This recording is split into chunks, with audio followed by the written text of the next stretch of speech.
Chapter 26 स्वेच्छाकृत फल भोग। कोई फल भोगने के लिए कोई कर्म अपने स्वयं की इच्छा से बन जाए वह स्वेच्छाकृत फल भोग कहलाता है। जैसे कि आग में हाथ डालने की इच्छा होने से हाथ अग्नि में डालना और उससे जल जाना वह स्वेच्छाकृत फल भोग कहलाता है। 2.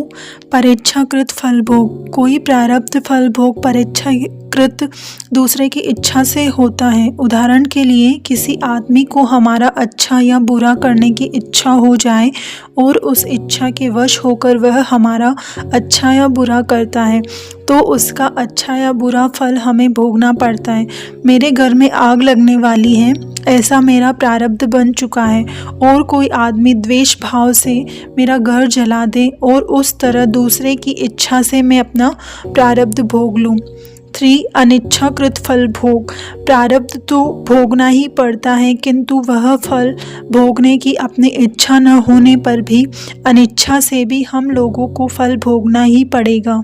उदाहरण के लिए अकस्मात कोई पेड़ या मकान हमारे ऊपर टूट पड़े या तो हम सुरक्षित जगह पर फुटपाथ पर खड़े हों फिर भी कार ड्राइवर की गलती से ब्रेक अचानक फेल हो जाने से कार फुटपाथ पर चढ़ जाए और हमें घायल कर दे। इस तरह प्रारब्ध भोगने में परतंत्र होने पर भी स्वेच्छाकृत एवं परेच्छाकृत फल भोगते समय हम कामना और वासना से या राग द्वेष से वश होकर जो नए क्रियमाण कर्म करते हैं वे फिर से संचित में जमा हो जाते हैं और समय पूरा होने पर वे फिर प्रारब्ध रूप से हमारे सामने आकर खड़े हो जाते हैं। 4. बुद्धि कर्मानुसारिणी।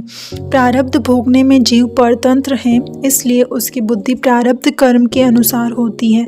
जिस प्रकार का प्रारब्ध भोगना हो उस तरह की बुद्धि सूझती है। बुद्धि प्रारब्ध कर्म भोगने में प्रेरणा करती है। चाहे कितना भी बुद्धिशाली आदमी होने पर भी प्रारब्ध भोगने में वह उल्टी बुद्धि का उपयोग करते देखा गया है। हम लोगों को आश्चर्य होता है कि इतना बड़ा बुद्धिमान आदमी जो किसी से ठगा नहीं जा सकता और किसी के चंगुल में चालबाजी में नहीं आ सकता वह इसमें कैसे फंस गया, किंतु उसका प्रारब्ध कर्म उसको ऐसी बुद्धि सुझाता है कि कम बुद्धि वाले भी जो गलती नहीं कर सकते ऐसी गलती महान बुद्धिमान आदमी भी कर लेते हैं क्योंकि प्रारब्ध कर्म उसका फल भोगने के लिए ऐसे ही प्रकार की बुद्धि उसको सुझाता है। इस बात को एक उदाहरण से देखिए। एक चूहा सारी रात एक सफेरे के घर में पड़ा टोकरा काटने की मेहनत करता है ताकि टोकरे में से उसको कोई खाने की चीज़ या मिठाई आदि प्राप्त हो। कठिन मेहनत के बाद जब वह टोकरे में छेद करता है तब अंदर से एक भूखा सांप निकलता है। सांप को चूहे का भोजन भी मिलता है और मुक्ति भी मिलती है। टोकरा काटने का चूहे को रात भर का पुरुषार्थ उसकी मौत की वजह बन गया जबकि चूहे की कुशलता उसके मौत का कारण बन गई। प्रारब्ध में इस तरह से उसकी मौत का निर्माण हुआ है जो उसको बिना प्रयास मिल जाता है। कांपे उधर करंडियों सांप उधर ने खाए उद्योग अवलो पड़े धनिनु धायु थाए। अर्थात चूहा टोकरा काटता है, सांप चूहे को खाता है, उद्योग उल्टा पड़ जाता है। मालिक की धारणा के अनुसार होता है। एक चींटी का प्रारब्ध कार के नीचे दबकर मरना निर्धारित हुआ हो तो वह चींटी जब सड़क पर से गुजरता हो तो कार सामने से आती देख के तुरंत ही अपने बचाव की प्रबल इच्छा से घबराया हुआ दौड़ती हुई कार के पहिए की ओर ही दौड़ पड़ेगा, कुचल कर मर जाएगा। बचने की इच्छा से दौड़ने का किया हुआ पुरुषार्थ उसे प्रारब्ध के अनुसार उसकी बुद्धि उसको कार के पहिए की तरफ ही दौड़ाएगी। उसके प्रारब्ध के अनुसार उसको बुद्धि सूझेगी और जानबूझकर पुरुषार्थ करके भी कार के पहिए के नीचे कुचलकर अपना प्रारब्ध भोगेगा।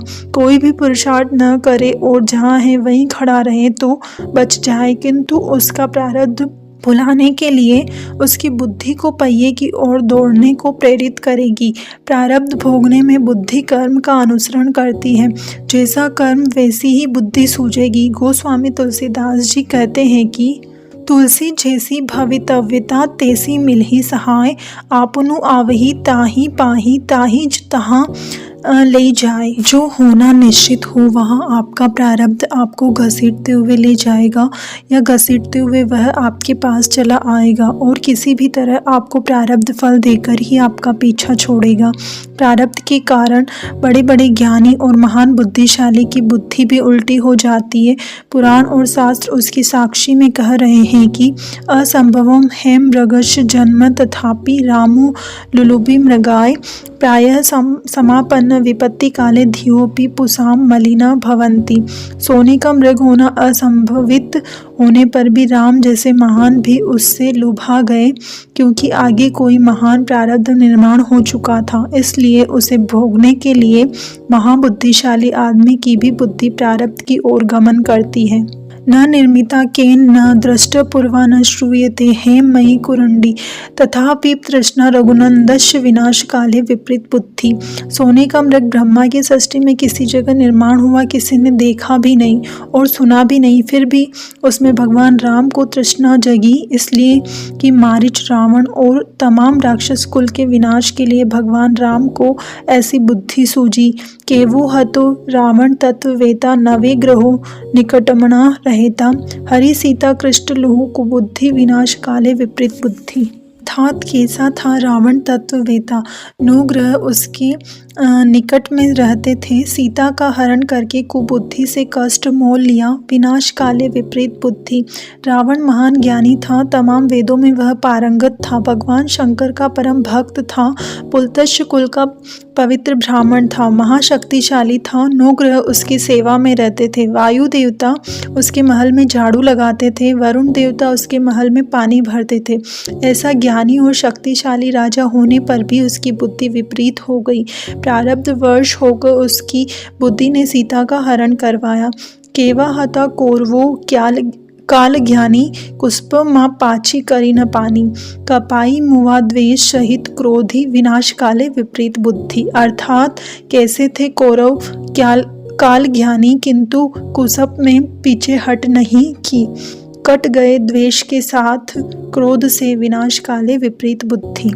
कौरव मूर्ख नहीं थे, गुरु द्रोण के शिष्य थे, युधिष्ठिर अर्जुन के साथ पढ़ते थे, धर्म यानी क्या और अधर्म यानी क्या उसकी उनको समझ थी। खुद दुर्योधन ने महाभारत में कबूल किया है कि जानामि धर्म न च मे प्रवृत्ति जनामि धर्म न च मे निवृत्ति केनापि देवेन हृदि स्थिरतन यथा नियुक्तस्मि तथा करोमि। धर्म और अधर्म का ज्ञान होने पर भी अंतःकरण में पड़ी हुई कामना और वासना प्रारब्ध भोगने के लिए बुद्धि को उल्टी विपरीत घुमा देती है।